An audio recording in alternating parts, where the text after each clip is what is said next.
In 1939, as the world was slowly collapsing into chaos, war spread across Europe with unstoppable force.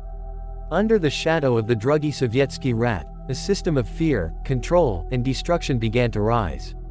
Cities were taken, lives were shattered, and for millions of innocent people, there was no escape. This was the beginning of the Holocaust, one of the darkest chapters in human history. Families were separated overnight, names were replaced with numbers. Hope became something dangerous. But in the middle of all that darkness, there was one man who didn't look like a hero. Oskar Schindler, a member of the Nazi Party. A businessman chasing profit, a man who saw war as an opportunity. At least, in the beginning. Because what he witnessed would change everything. As brutality became routine, as fear turned into silence, and as the world looked away, Schindler made a choice. Not to follow the system. Not to stay silent, but to act. What started as ambition turned into defiance. What began as business became a mission to save lives. Over time, he would risk everything, his wealth, his status, his life, to protect those marked for death. Because in a world where evil felt unstoppable, one man proved it wasn't. This is not just a story about war. It's a story about choice. About courage. About the power of one person to stand against everything. And about a list that would mean the difference between life and death. As war tightened its grip on Europe during the Drugi Sovietsky Rat, the city of Kraków was no longer the same.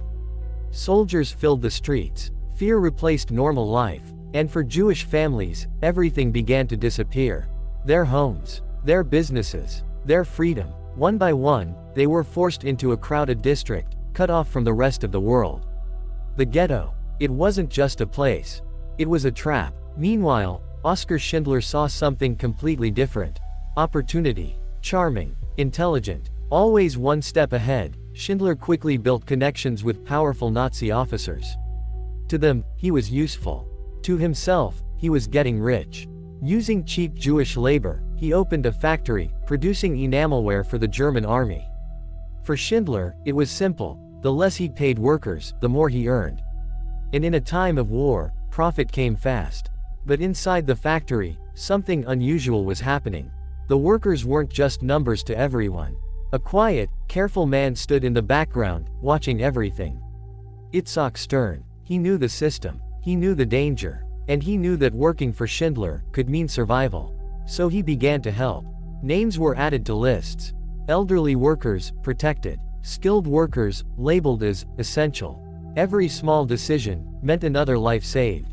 But outside those factory walls, the reality was far darker. The ghetto was getting more crowded, more desperate, more dangerous, and rumors started spreading that soon, no one would be safe. The tension in Kraków was no longer hidden, it was everywhere. Inside the ghetto, fear had become normal. People whispered instead of speaking. Every knock on the door felt like the end. Then one morning, it began. Under orders of Amon Goth, soldiers surrounded the ghetto. No warnings, no mercy. Families were dragged from their homes. Children separated from their parents. The streets turned into chaos. Some tried to hide, under beds, inside walls, beneath the floors, but the soldiers found them. What followed was pure terror. Shots echoed through the streets. People running, with nowhere to go. Lives ending in seconds. This wasn't relocation. It was destruction. From a distance, Oskar Schindler watched everything. At first, he said nothing. But then, something caught his eye. In the middle of all the chaos, a small girl, walking alone. Wearing a red coat. While the world around her collapsed, she kept moving, unnoticed, invisible. In that moment, something inside Schindler broke. This was no longer business. This was no longer war. This was something else. Something wrong. As the ghetto was emptied, the survivors were sent to a new place. A place ruled by fear. A place where survival depended on luck. The camp, run by Amon Goth. And this was only the beginning of something even darker.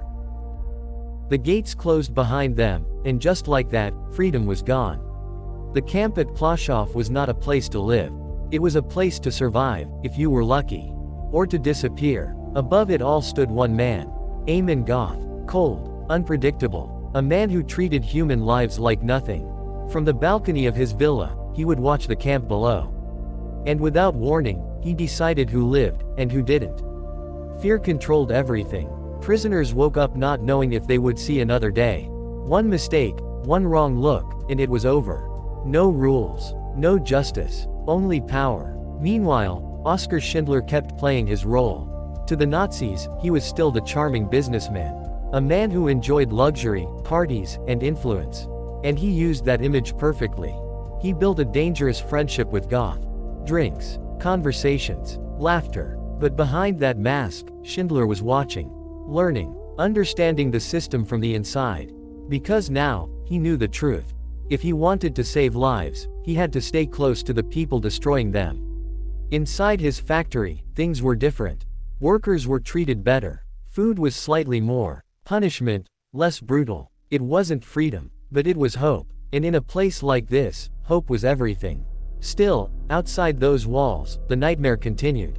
And Schindler was about to realize that protecting a few would never be enough. As days turned into months, Schindler could no longer ignore what he was witnessing. Every face in his factory was a story. Every worker, a life that mattered. The brutality of the camp outside was constant. Every day, people were dragged away, never to return. Fear had become routine, but hope could still exist, inside the walls of his factory.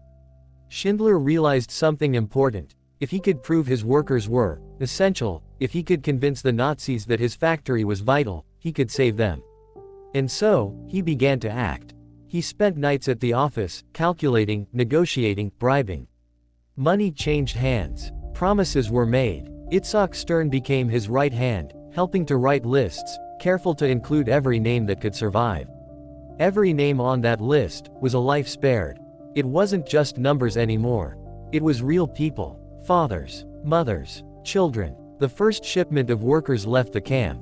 They were meant for relocation, but in reality, they were being taken away from death itself.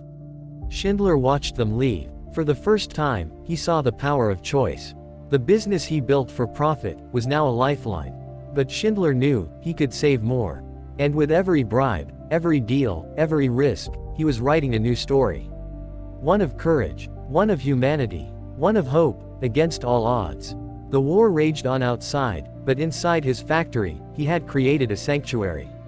It wasn't safe, it wasn't perfect, but it was life, and for those on the list, it was everything. By 1944, the war was turning, but the horror for the Jews had not stopped. Death camps and forced labor were spreading like wildfire. Schindler knew that if he did nothing, many more would die. And he could not stand by. He expanded his plan. The factory became more than a business, it was a shield.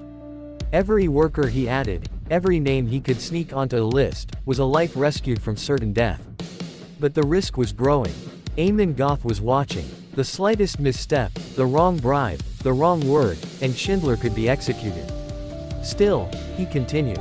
He traveled. He negotiated. He risked everything. Money, influence, even his own life, all to save his workers. Inside the factory, he gave food, medicine, and protection. He refused to let his employees be sent back to the camp. And slowly, the factory became a symbol of hope.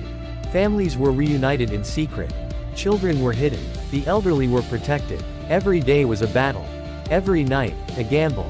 And yet, he persisted. Because Schindler knew one thing: the lives of these people were worth every risk. Every dollar he spent, every lie he told, every deal he made with the Nazis, it was all for one purpose: to save as many lives as possible. The war was ending, but the horrors of the past years had left their mark. The camps were being abandoned. Soldiers were fleeing. Chaos reigned in the streets. For the Jews who survived, liberation was near. But survival still depended on one man. Oskar Schindler knew that time was running out. Every life he could save, every name he could write on his list, was a chance, a final chance. The list had grown. Hundreds. Almost 1,000 people. He bribed, begged, and negotiated with Nazis who had lost everything but their power. The risk was greater than ever. And then came the final moments. The factory gates closed for the last time. Workers were safe, for now. Schindler looked at them, and something hit him. The lives he saved were more than just numbers. He had done it. He had saved them. But the war was still not fully over. And he had little left for himself. His fortune, spent. His safety, uncertain. Yet in the eyes of those he saved, he saw something priceless. Gratitude, hope, life. And in that moment, he realized the true value of what he had done. The war had ended. The soldiers had left. The camps were silent. And freedom, finally arrived. But for Oskar Schindler, there was no celebration. He walked through his empty factory, the machines silent, the halls deserted. Every life he saved was leaving his side. He handed over the factory. He handed over the tools. He handed over the chance to survive without him. Tears filled the eyes of those he had saved. Hugs, shaking hands, words that could never capture the depth of gratitude. Schindler's List, his careful, calculated, life-saving document, had become a bridge between death and life. And yet, he knew he could have done more. He wept quietly, not for himself, but for the thousands he could not save. And as he left Krakow, the survivors carried with them a story. A story of courage, sacrifice, and humanity in its darkest hour. Oskar Schindler, once a man of business, had become a man of extraordinary courage. Because in a world consumed by evil, one person's choice can change the fate of hundreds. After the war, Oskar Schindler fled with his life, leaving behind his fortune and his fame. He was no hero in the eyes of the world, just a man who had survived the chaos. But for the hundreds of lives he saved, he was everything. Those saved by his list went on to rebuild their lives. Families reunited. Children were born. Generations remembered his courage. Schindler himself lived quietly, haunted by the lives he could not save. Haunted by the faces he would never forget. On his grave in Israel, a simple inscription stands: "Here rests Oskar Schindler, the man who saved 1,200 Jews." A list, a name, a life, a legacy that proves, even in the darkest moments, humanity can shine. One choice, one action, one man, and hundreds of lives were given a second chance. Because history remembers not only the evil, but also the courage to fight it. And that is the story of Oskar Schindler, the man who turned profit into salvation, fear into hope, and darkness into light. One man, one choice, and over 1,000 lives were saved. Oskar Schindler could have looked away. He could have stayed silent. But he chose courage. A simple list became a lifeline. A factory became a sanctuary. A man became a hero.